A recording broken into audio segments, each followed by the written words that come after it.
Hi, I'm Jess. And I'm Rob. And we are Geeky Dreadful. A couple of geeks with a lot of opinions about genre media. From superheroes to monsters and more. And for our first video, we will be discussing 3 horror comics that were slated to be horror movies. But alas, their aspirations were never to be. The first one we're going to be covering is The Night Projectionist from Studio 407. Crosstown Falls, Halloween Eve. It's the last night of the Condemned Town Theater, which is closing with an all-night Dracula-thon. But the small group of moviegoers find themselves trapped inside when the theater is surrounded by a horde of vampires. A deadly siege begins, and the moviegoers soon discover the Night Projectionist is also a member of the coven. Is he friend or foe? The Night Projectionist is a no-holds-barred, bone-chilling tale of blood and revenge. Our creative team was Robert Heskey and Diego Yapora. My apologies if I badly butchered your names, gentlemen. Why don't you lead with this one, Rob? Okay. This comic is, I have simple opinions of. It's not great or anything, but I've read worse. It's basically, it has a very interesting mythology with its vampires, and I'm a sucker of vampires that they bring back some of the old folklore, the shape-shifting, turning into wolves and bats and myths, which is something that's really been lost, especially in modern vampire folklore, even before we got into things like Twilight. Media. Yeah. Just modern folklore, I guess. Yeah.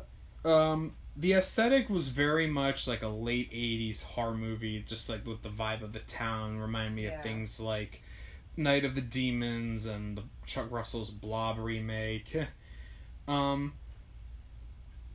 had some side characters, this is also kind of a con, who don't really amount to much of anything, but they're introduced in ways that feel very much how like you would introduce characters in a movie. Yeah. And it's done in a better way than one of the other comics we will be discussing in this review.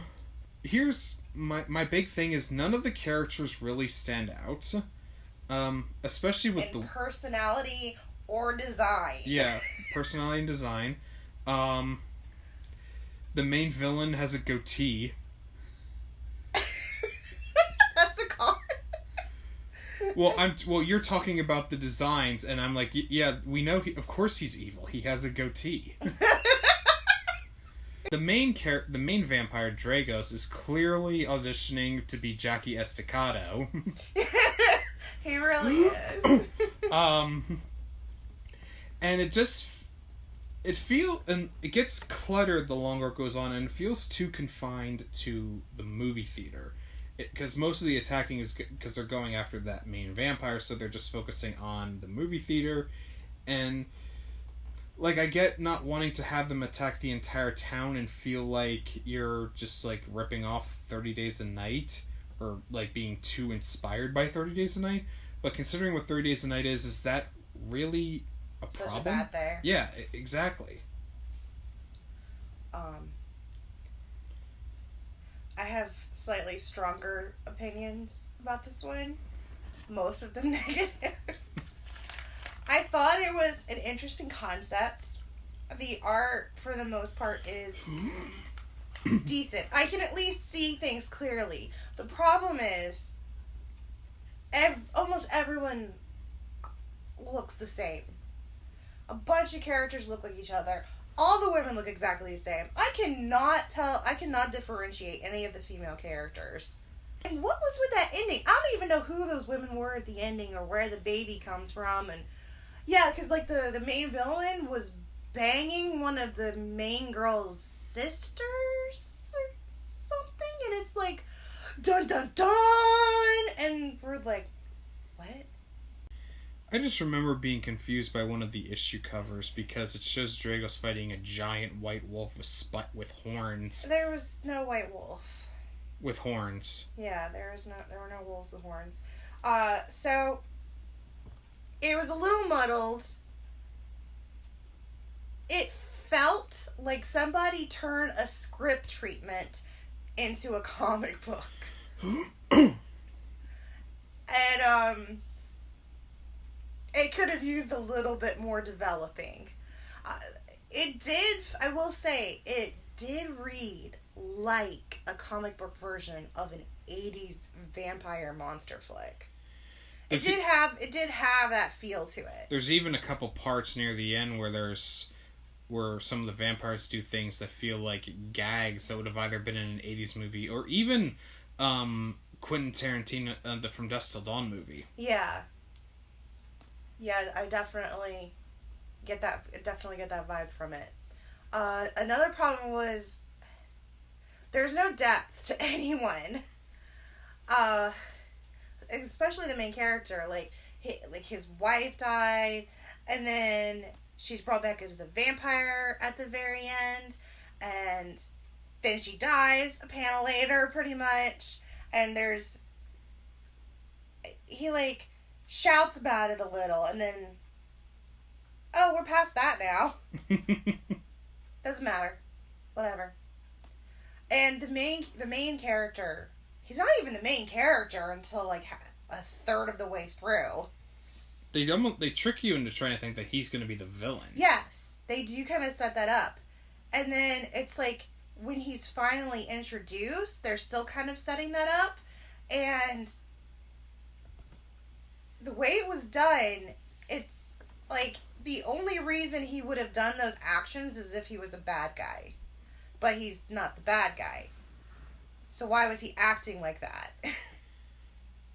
I guess they're trying to show that He's an asshole? I was going to say something about vampires being dark and edgy, but that works too. Yeah. That basically translates into asshole. And of course we have the cliche of, oh, this douchebag almost rapes his date. And then she goes off, and then she's killed by the bad guy. Ooh, so original. I'm so tired. I mean, I love the cover. I think overall I'd give it a 5.8 out of 10. Okay. I'm sorry. I would probably give it maybe a 4. Okay. 3.5. Okay, so next up is Hybrid. When 4 friends decide to rent a schooner for the day, everything is smooth sailing until they encounter a derelict ship adrift in the ocean.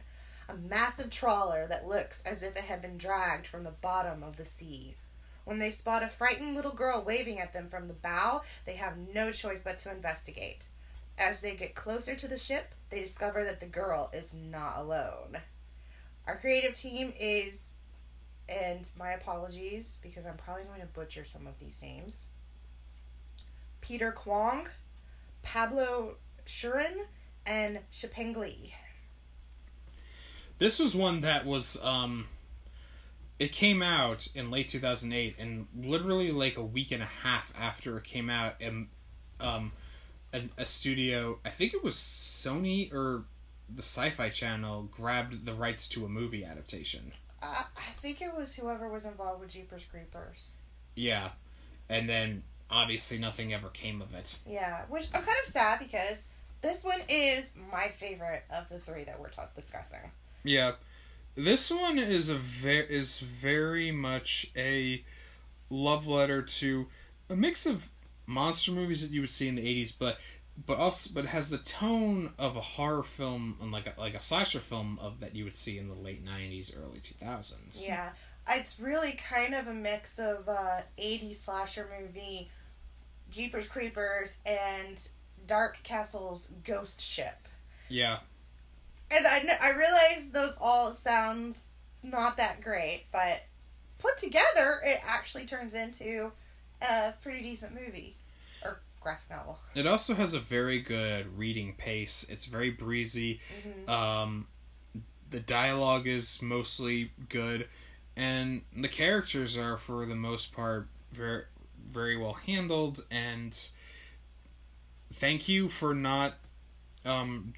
because this can be a problem in certain comics where people are drawn a certain way and they start blending together. Yeah. Like, say, Freddy vs. Jason vs. Ash, the Nightmare Warriors. Or the Night Projectionists. projectionist. But with this, even the you can tell that they put work into trying to keep everyone looking different, even, and not just with like hair and stuff, but like the faces. The faces I actually thought were very well drawn for something like this. Mm-hmm. This one was also put out by Studio 407, who put out The Night Projectionist. They're no longer in business, I don't believe, which is too bad. But apparently they put out like a cluster of comics and then went under or something. Yeah. I agree. This one had great pacing.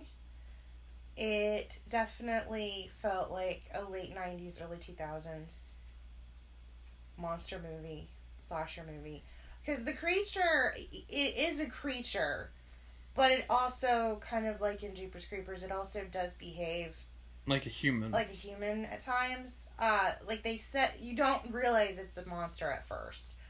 He's even, the Jeepers Creepers reference comes because when we're first introduced to him, he's in a similar outfit, like with a hat and a... Actually, it's kind of like the fisherman's outfit from I Know What You Did Last Summer. It is kind of like that. And I actually wanted to talk, because that's actually my main little nitpick with the thing.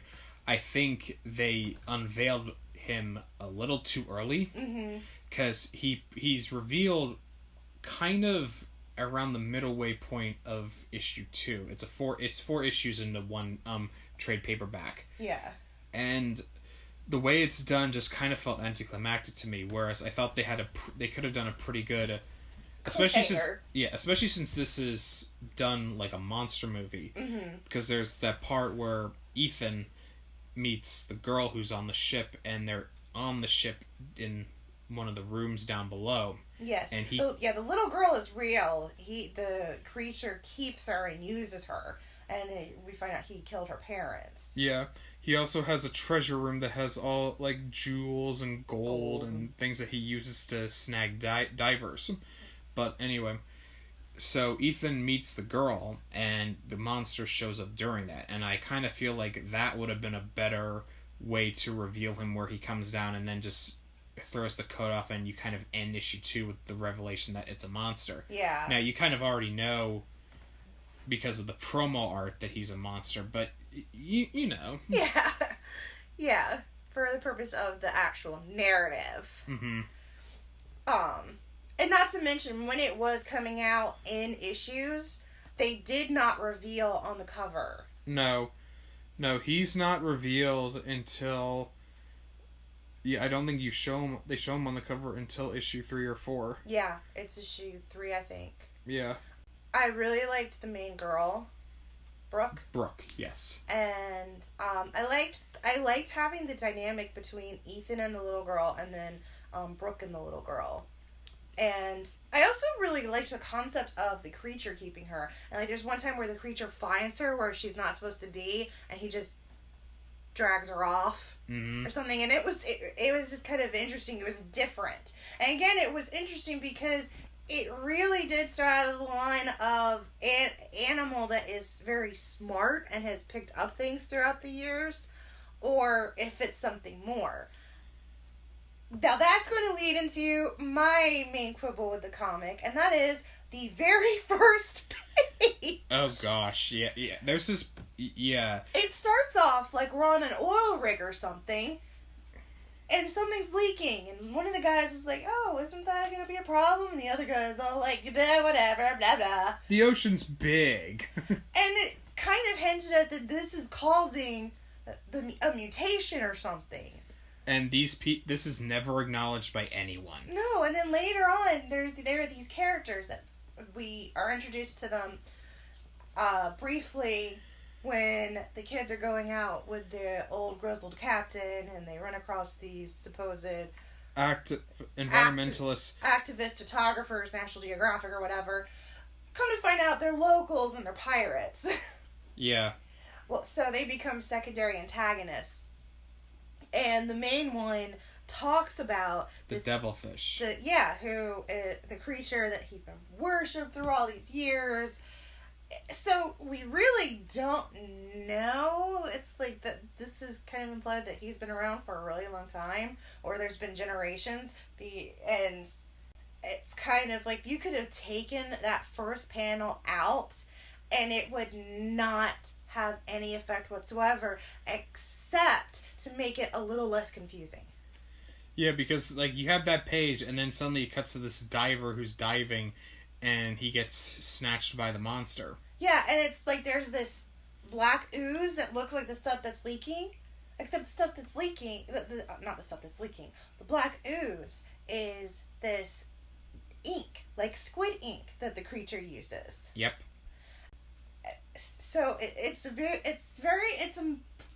pointless misdirection, I feel like.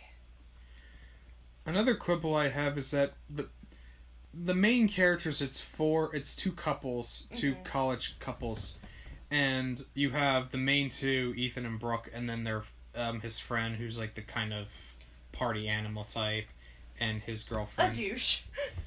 And I cannot for the life of me tell you how the girl dies. She kind of like falls in the water and is never seen again. She gets stabbed, I think. I feel like the pirates actually killed her. Okay. Or she gets killed in some confusion. Yeah, because there's a couple of panels at the end of issue 3 into issue 4 that are a little chaotic. Yeah, and the way they're drawn is chaotic. Yeah. And that's actually something that he does, that artists do in a couple parts, because there's this part at the end of issue 1 where we watch the creature come out of, like, the captain's galley or whatever. Mm-hmm. But they're drawing him like he's in motion, but it makes it look like there's 3 of them. Yeah. And it's not done in a way that makes you think, oh, he's moving. But it's like, wait, there's more than one of these? Yeah. And that's kind of... I remember seeing that, and I was confused, because I wasn't sure if it was supposed to be other characters or something. Yeah. So there's this kind of chaotic sense at the end of issue 3 and into issue 4, where there's a couple of characters who kind of just disappear or die off panel. Yeah.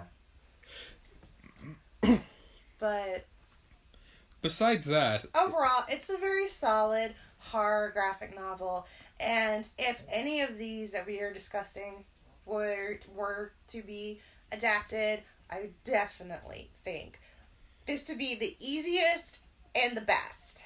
Yes. Now on to our final comic, which is actually put out by DC Comics and Wildstorm. Yep. The final comic is called North 40. The residents of an isolated rural area discover superhuman and supernatural power in their midst. But the power stops at the county line.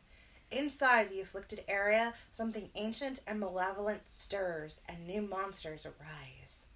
The series concentrates on young Wyatt, an unlikely hero from the wrong side of the tracks, as well as Sheriff Morgan and his odd past, and town outcast Amanda.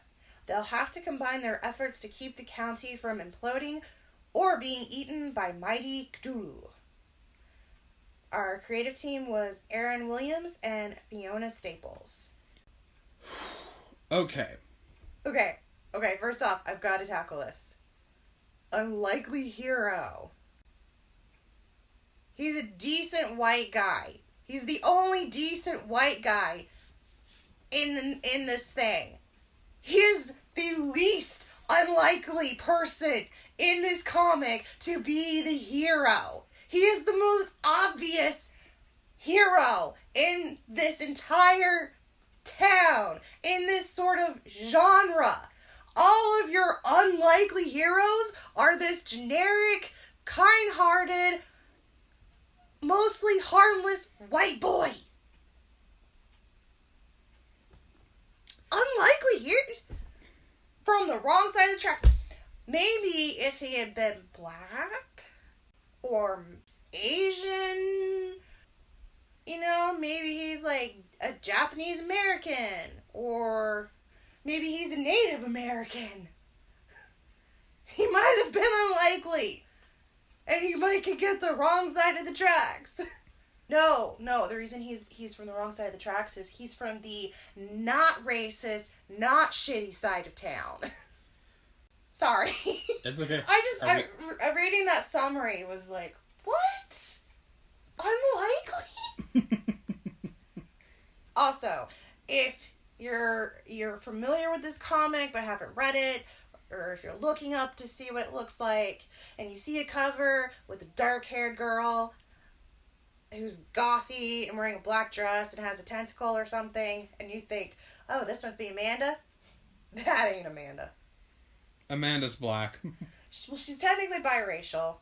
She's kind of a Buffy Willow mixture going on. And the other girl, I can't even remember her name, is barely in it. I don't know why she's on the cover. She's barely in it. I mean, she's kind of partly responsible for it, for whatever's happening, but she is barely a character. And the only reason we know anything about her is because Exposition Witch tells us things about her. Basically. If you can't tell, yeah, I was about to go into this whole rant, but apparently Jess had to beat me to the punch. I'm sorry. I apparently had some feelings that summary woke up in me. Like a mighty old one rising up from the deep. Basically. Your thoughts. Okay. Now see, I am a person who very much loves small town horror and small town paranormal. Because I just like that environment and aesthetic and the close-knit nature of it. And especially ones that go into like, that have like dark pasts and stuff. Like this is why I gravitate towards things that I shouldn't like True Blood or Vampire Diaries or Teen Wolf, or why I would even consider looking at Riverdale, even though all of these shows are hot garbage. Riverdale more so, but the other shows have potential in there that was squandered by idiotic decisions by their showrunners, or their studios. But there's potential there. This is a comic that I should really love, because you have that idea, and you have with Lovecraft mythos thrown in, and makes this whole kitchen sink of monsters, and even has some subtle like superhero origin story stuff with Wyatt and the powers he gains. Yeah. But instead, what we get is this community of Southern stereotypes and all the racism that comes with it, and way too many characters who you're just dropped in the middle of without any sort of build up to anything. You don't meet any of them before the shit hits the fan. Even the beginning of the book, except for the two who unleash everything. Even the beginning where we meet the two who read from the book and unleash all of this. That scene is also rushed. It feels like we're missing a page. It kind of does. Or it feels like that was something that they were going to go back to and pick up from. But instead, we don't see them again until we're with Exposition Witch in her Exposition Mansion. And those two are in... She's got them holed up there in, like, some stasis.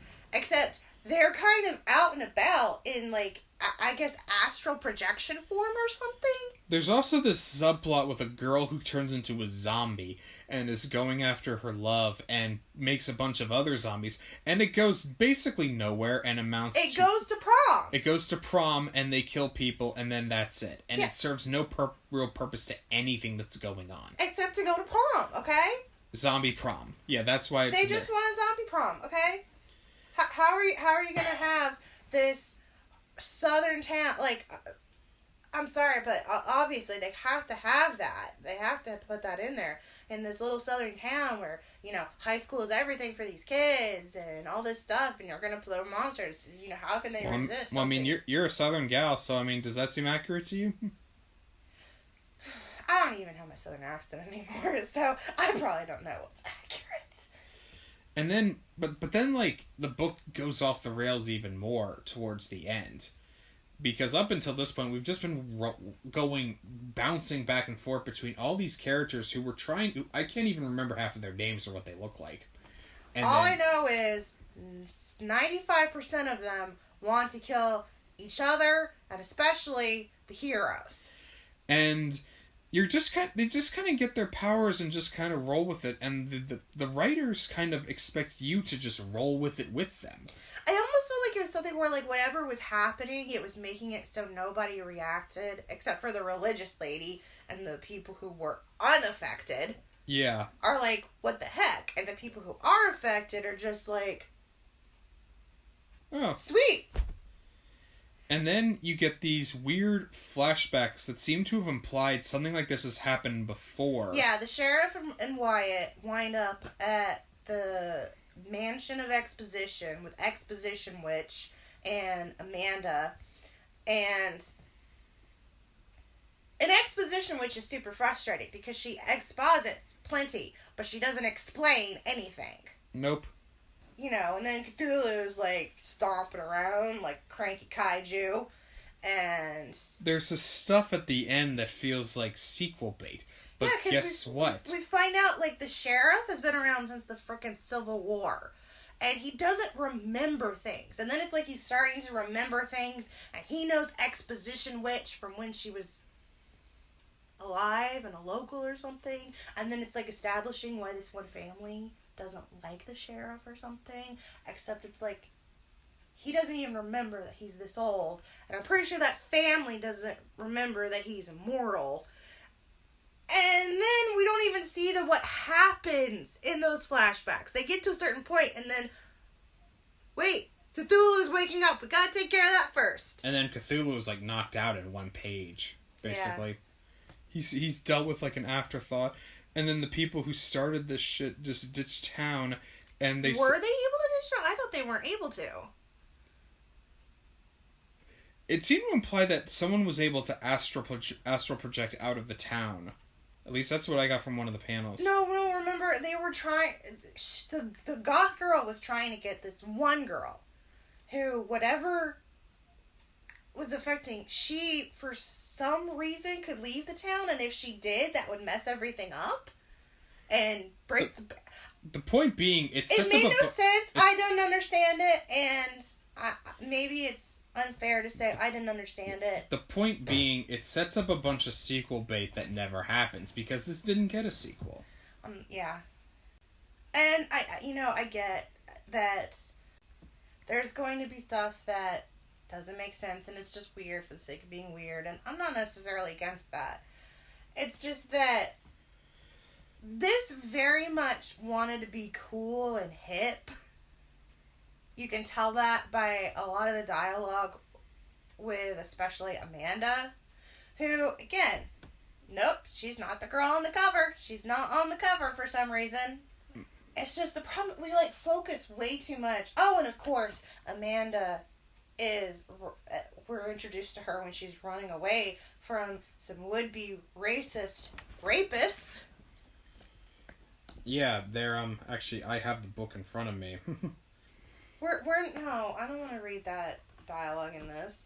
It's kind of triggering, but it's extremely gross, and it's kind of like, well, I mean, she's biracial in a southern town. Of course that would happen to her. They literally call her a halfie. Oh my gosh. Whew. I don't even think they died. I don't even think we see them again after that. I don't think we even see we don't even see what they looked like in that part. Oh. She's hiding in the house, and we just see their voice bubbles. The Mansion of Exposition. Yeah. Point is, it keeps setting stuff up, and it ultimately just goes nowhere, and none of it feels rewarding. I could deal with not understanding what's going on if it at least felt like the story went somewhere. But it ultimately feels like the story went nowhere, and considering that's all there was, it's kind of like a lot of people's complaints about The Mummy 2017 or certain comic book movies, or this was even a complaint about Resident Evil movies back when those were a thing. How these were movies that were more concerned with what comes after than what they were doing then. Basically. And that's kind of what this comic feels like. More concerned with what comes after and setting up what they're going towards, but they just never get there. None of it's engaging enough for us to really want to get there. Except to maybe get some freaking answers. So, and the other thing is, if I remember there was discussion of that as being adapted as a movie, and that would be an absolute disaster. This needs to be like a Netflix series. Like Love, Death, and Robots. Not necessarily in the sense that it has to be animated, but like a handful of short films just like showing you what's going on around the town. Yeah. And take each of the different subplots and make them different episodes, and you might see some of the characters crossing over in the episodes. Basically. And then as it continues, it starts to get a little more interconnected. Yeah. And we start to get a little more of an idea of what's going on. And then by the end, maybe we don't know all the answers, but we have kind of a little idea of, oh, okay, I think I see. I think I have an idea. And there's at least some resolution. Yeah. Because I do remember, even if she wasn't able to get over, it's like there was, even though they defeat Cthulhu, there's really no resolution to what's going on. Nope. So it's like, oh, we defeated Cthulhu, I guess that means it's over. Even though the town is still gone to hell. Yeah. Who knows? Maybe one day they'll continue it and it'll make a little more sense. The art style was one I wasn't super crazy about, but I did like some of the designs of the characters. Yeah, that was my takeaway from it too. And the art was the best thing about it to me. There was a lot of squandered potential, and that's really my sum up. Yeah. So that was The Night Projectionist, Hybrid, and North 40. 3 horror comics that wanted to be more. Sadly, it wasn't meant to be. And maybe it was for the best. Well, I'm Rob. And I'm Jess. Thank you for listening. If you enjoyed that, please click the like button. Our channel will be mostly us discussing horror, comics, superheroes, and all sorts of nerdy things. Yep. Thank you for giving us a listen. And we will see you next time.